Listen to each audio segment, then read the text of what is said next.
hello, j'espère que vous allez bien. Nous avons déjà commencé à lire vos questions pour l'émission du 12 octobre. Je crains que nous n'ayons pas bien été compris par certains.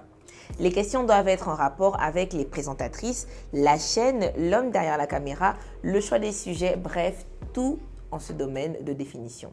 Non pas des questions qui nous demandent un avis sur la situation en cours, comme par exemple le vaccin sur le coronavirus. Nous pouvons y répondre, mais ce serait s'égarer. Alors on compte sur vous pour que cette émission soit une réussite. Souvenez-vous, elle sera la vôtre. Vous pouvez toujours poser vos questions soit sur ce post ou sur le dernier Elam Recap, ou encore nous écrire à elamtv20@gmail.com. Cela dit, je peux dès lors introduire le sommaire de ce numéro 13 du récap. Nous allons parler de la comédienne ivoirienne Eunice Zunon, violentée à l'aéroport de Ouagadougou à cause de sa tenue vestimentaire jugée inadéquate. On parlera d'un influenceur sud-africain moqué sur la toile parce qu'il pleurait la mort de son papa. Nous parlerons d'une affaire qui oppose Jean Ping, le principal leader de l'opposition au Gabon, à Yeo Siofoa, un ancien conseiller du président Alassane Ouattara. Enfin, nous parlerons de la situation au Mali où les choses commencent à s'éclaircir, puis nous terminerons par nos tops et nos flops de la semaine. Action!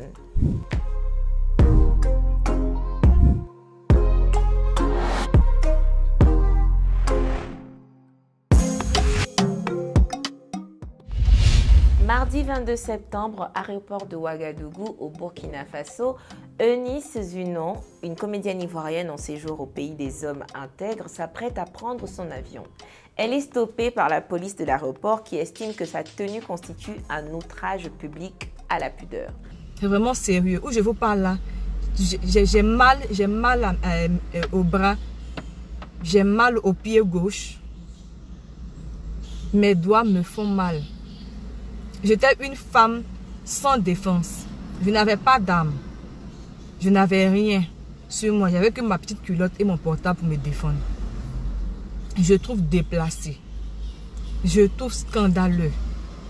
Je trouve méchant de se comporter comme ça avec une fille qui essaie de comprendre les choses. Et encore, quand ils m'ont demandé de me changer, je n'ai pas dit que je n'allais pas me changer. Je ne suis pas chez moi. Je suis au Burkina.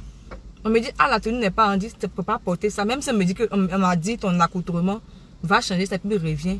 Là encore même, j'ai dit, bon, je vais faire ça à l'intérieur. Parce que je n'habite pas ici, je n'ai pas de maison, je viens de l'hôtel, je n'ai pas de voiture pour retourner. Donc, je vais faire ça à l'intérieur. La comédienne portait une petite culotte. Elle prétend donc avoir été placardée contre un mur par la police. Sur son compte Facebook, elle a fait un live pour montrer des ongles cassés. Un juriste burkinabé nous explique l'infraction commise par Eunice Zunon. Si on regarde l'arrêté de 1970, qui dit qu'elle est considérée comme mini-jupe ou mini-robe, les vêtements féminins découvrant la jambe de plus de 8 cm au-dessus du sommet du genou. Cette disposition date de 1970. Dans la pratique, elle n'est pas appliquée, mais techniquement, elle est toujours en vigueur parce qu'elle n'a pas été abrogée par une autre disposition. En tout cas, les internautes ivoiriens, pour défendre leurs compatriotes et pour mettre en évidence le 2 poids, 2 mesures, ont retrouvé des anciennes photos de jeunes filles participant à Miss Université Burkina Faso en short culotte à l'aéroport. À ce niveau, on se demande si ce n'était pas un acte personnel vis-à-vis de la web humoriste. Elle a promis que cette histoire n'allait pas rester impunie. Je viens de saisir un avocat. Voilà, je viens de saisir un avocat qui m'a donné un peu les directives à suivre. Et je pense que je vais faire ça parce que je pense que cette histoire ne va pas rester impunie. Affaire à suivre. Lassizwe, un influenceur et humoriste sud-africain, a été frappé par le deuil de son père. Déjà profondément touché par ce drame, il a eu à avoir affaire à des personnes certainement en quête de buzz qui ont trouvé le moyen de le troller parce qu'il a posté les photos des funérailles sur la toile. Une photo, celle-ci, a été prise pour se moquer du jeune homme. Certains sont allés jusqu'à dire qu'il aurait même donné des instructions au caméraman. Lassizwe a tweeté pour dire que certaines personnes ont besoin de délivrance. C'est un sujet qui a particulièrement attiré notre attention car force est malheureusement de constater qu'au nom d'un certain buzz sur les réseaux sociaux, on en vient à en perdre notre humanité. On cherche désespérément à avoir le tweet qui fera de nous la star d'un instant. L'ancien maire de la ville de Pretoria a apporté son soutien à la Sizwe. Tout ceci me pousse à vous poser une question. Pensez-vous que les réseaux sociaux détruisent certaines valeurs humaines? En 2016, lors de la campagne présidentielle au Gabon, Jean Ping, le principal adversaire du candidat Ali Bongo, fera appel au service d'un informaticien ivoirien pour effectuer à son profit un travail de compilation de données à caractère informatique dans le cadre de ladite élection. Monsieur Yeo aurait rempli sa part de contrat. Seulement, voilà.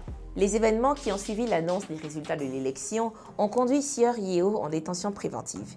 Il avait été accusé d'ingérence et de tentative de tripatouillage des votes. Il aura passé 4 ans dans les geôles de la prison centrale de Libreville avant d'être libéré au début du mois de septembre 2020. Une fois libéré, il regagne Abidjan. Il n'a pas tardé à porter plainte à Jean Ping pour escroquerie, abus de confiance et non-respect du contrat de travail. Tout au long de son incarcération, il se serait retrouvé délaissé, abandonné par son employeur, M. Ping, en l'occurrence, sans aucune assistance morale. Il ne serait toujours pas entré en possession de ses droits.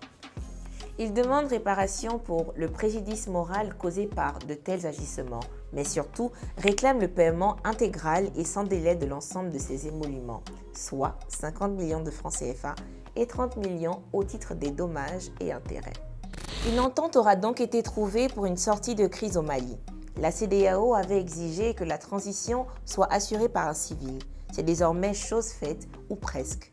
En effet, le président désigné n'est autre que Bando, un colonel à la retraite. Il sera secondé par le colonel Assimi Goïta qui occupera le poste de vice-président. Le premier ministre est Mokhtar Ouane, un ancien ministre des Affaires étrangères d'Amadou Toumani Touré.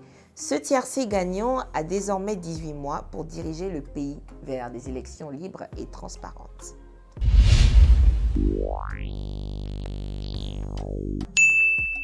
Victoire Tomega Dogbe. Elle est devenue la première femme nommée à la tête d'un gouvernement au Togo. Victoire Tomega occupait jusqu'ici le poste de ministre de la Jeunesse et de l'Emploi et était dans le même temps directrice de cabinet du président Faure Sozima Gnassingbé. Elle devra très prochainement annoncer la composition de son gouvernement et prononcer ce 1er octobre son discours de politique générale. Kais Saïd. Le président tunisien s'est cette semaine montré favorable à un réaménagement de la peine de mort. Pour lui, le débat se poursuit sur cette question. Cependant, quiconque tue une personne sans aucune raison mérite la peine de mort. Vous en pensez quoi? Je vous dis à bientôt et merci d'avoir regardé. N'oubliez surtout pas de partager.